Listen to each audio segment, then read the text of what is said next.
En nombre del Padre, del Hijo y del Espíritu Santo. Amén. Señor Dios, que amas los corazones rectos y sinceros, concédenos escuchar con humildad y sencillez tu palabra, porque en ella encontramos la vida verdadera. Habla, Señor, que tu siervo escucha. El día de hoy vamos a continuar leyendo y reflexionando el Evangelio de San Marcos, capítulo 3, versículos del 20 al 21. Vuelve a casa. Se aglomera otra vez la muchedumbre, de modo que no podían comer. Se enteraron sus parientes y fueron a hacerse cargo de él, pues decían, está fuera de sí. Esta es palabra del Señor. Honor y gloria a ti, Señor Jesús. En este corto pasaje evangélico de apenas 2 versículos se pueden resaltar dos aspectos principalmente. Primero, nos muestra cómo es incontable la gran cantidad de gente que busca a Jesús para pedirle una ayuda, un favor, un milagro, y la gran disposición de Él que los atiende a todos, de modo que ni Jesús ni sus discípulos tienen tiempo ni para sentarse a comer. Segundo, la reacción de la familia de Jesús, que parece que lo consideran un loco, que tal vez pueda comprometer el nombre de todos ellos. Sobre el primer punto, el Evangelio de Marcos nos dice primero que vuelve a casa, pero su hogar ahora está en Cafarnaúm. Ya no vive con la familia de Nazaret. Seguramente se refiere a la casa de Simón, Pedro y Andrés, donde solían quedarse Jesús y sus discípulos. Marcos insiste en varias partes de su Evangelio en la gran cantidad de personas que buscan a Jesús. Aquí queda de manifiesto la intensidad del ministerio de Jesús, ya que ni él ni sus discípulos tenían tiempo para comer. La multitud clamaba la atención de Jesús como si ellos fueran su dueño. Esperaban que Jesús estuviera ahí para ellos todo el tiempo. Jesucristo se consagró al Padre para cumplir una misión dada, concreta e importantísima, que era precisamente la salvación de todos los hombres. Y Cristo, sabiendo la responsabilidad que tenía y teniendo un amor infinito hacia el Padre, no dudaba en sacrificar nada para cumplir su misión, por amor al Padre y a los hombres. Si tenía que predicar todo el día, lo hacía, aunque esto implicara quedarse sin comer, aunque no durmiera, aunque apenas tuviera tiempo para descansar. Hasta cierto punto, es normal que sus parientes al verle dijeran, está fuera de sí. Y claro, una persona apasionada por llevar el Evangelio a todas las gentes no puede hacer otra cosa que aparecer como un loco delante de los hombres. Pero delante de Dios es un héroe, pues su principal motivación es el amor. Contemplemos el ejemplo de Cristo e imitémosle en esa locura por hacer el bien a los que nos rodean, por amor a Cristo y su reino. En el fondo, se trata de la decisión entre el egoísmo y el amor, entre la justicia y la injusticia, en definitiva, entre Dios y Satanás. Amar a Cristo y a los hermanos no se considera algo sin importancia y superficial, sino que es la finalidad verdadera y última de toda nuestra vida. Es necesario optar por las cosas fundamentales y estar dispuestos a hacer renuncias y sacrificios radicales. Sobre lo que pensaban los parientes de Jesús, debemos hacer algunas consideraciones para comprender mejor este pasaje bíblico. En la parte final del versículo 21 se lee, pues decían, está fuera de sí. Este decían no necesariamente se refiere a que los parientes decían, sino a que se oía decir, o que algunas personas decían, pero no necesariamente los parientes. Por otro lado, debemos entender que en el pueblo judío los individuos se identificaban por su pertenencia a una familia, a un clan, a una comunidad, y lo que uno de ellos hacía afectaba a todos. Era la protección de las pequeñas familias y de las personas, la garantía de la posesión de la tierra, el cauce principal de la tradición, la defensa de la identidad. De ahí que los parientes de Jesús se preocuparan cuando oyeron que se la pasaba en medio de multitudes de enfermos y de endemoniados, que estaba teniendo conflictos con las autoridades religiosas, que ya no tenía tiempo ni para comer. ¿Por qué la parientela pensaba que Jesús estaba trastornado?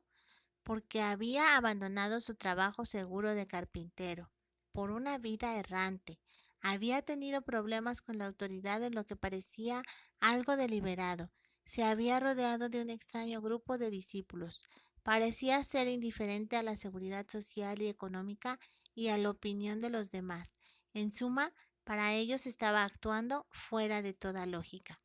Se denota así que el pensamiento del ser humano es totalmente distinto al de Dios, pues a los familiares como a los amigos de Jesús les costaba comprender su conducta, a tal punto que lo tildaron de no estar en sus cabales. Pero gracias a esa divina locura, se cumplió no solo el plan divino de salvación, sino que se expandió el Evangelio por el mundo entero. Más adelante, en su Evangelio, Marcos cuenta y aclara lo que podría parecer contradictorio y desconsiderado por parte de Jesús, al relatar cómo fue el encuentro de los parientes con Jesús. Ellos llegaron a la casa donde se encontraba, habían venido de Nazaret en un viaje de más de 40 kilómetros hasta Cafarnaúm, y su madre María los acompañaba. Ellos no podían entrar en la casa, porque había mucha gente en la entrada.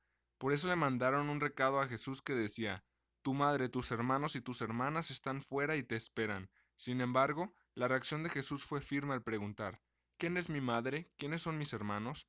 Y él mismo contesta, apuntando hacia la multitud que estaba alrededor: aquí están mi madre y mis hermanos, porque todo el que hace la voluntad de Dios, ese es mi hermano, mi hermana y mi madre.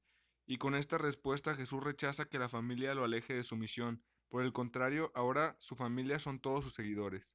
Vale la aclaración que al decir el Evangelio hermanos y hermanas de Jesús, se refiere a los primos y primas u otro tipo de parientes, y no a hijos de la Virgen María, como aducen los protestantes.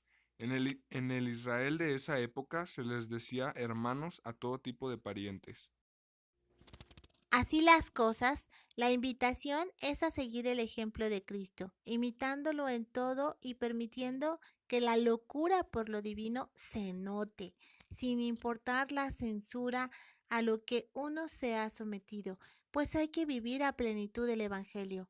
Hoy, como ayer, la vida del cristiano exige valentía para ir contra la corriente, para amar como Jesús, que llegó incluso al sacrificio de sí mismo en la cruz. Hay quien es como los parientes de Jesús, que cuando ven a una persona que, como Jesucristo, hace locuras, por ejemplo, pone la otra mejilla, se queda sin comer por servir a los demás, o perdona a sus enemigos, creen que esto es insensato, ilógico, y no lo aceptan como algo que quiere el Señor. No pueden creer en la infinita misericordia de Dios o en que los ame aunque no lo merezcan, o en sus milagros. Les incomoda profundamente un Dios que está tan atento, los compromete. Quisiera no saber de su amor para poder olvidarse de él. Cuando alguien se dedica a las cosas de Dios con pasión, con entrega, suele ser considerado fanático, mocho, exagerado. Se le pide que le baje, que no exagere, que se dedique a otra cosa. Si a Jesús no le entendieron sus propios parientes, ¿qué podemos esperar nosotros? Y recordemos que Marcos dirige su evangelio a cristianos que están siendo perseguidos, torturados, asesinados por su fe, y a los que seguramente sus familiares y amigos les pedían que entraran en razón, que no cometieran la locura de dar su vida por Jesús. Por eso busca fortalecerlos en su fe.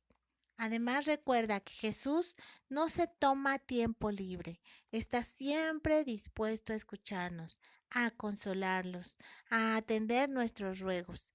Como dice el salmista, tu guardián no duerme, no duerme ni reposa.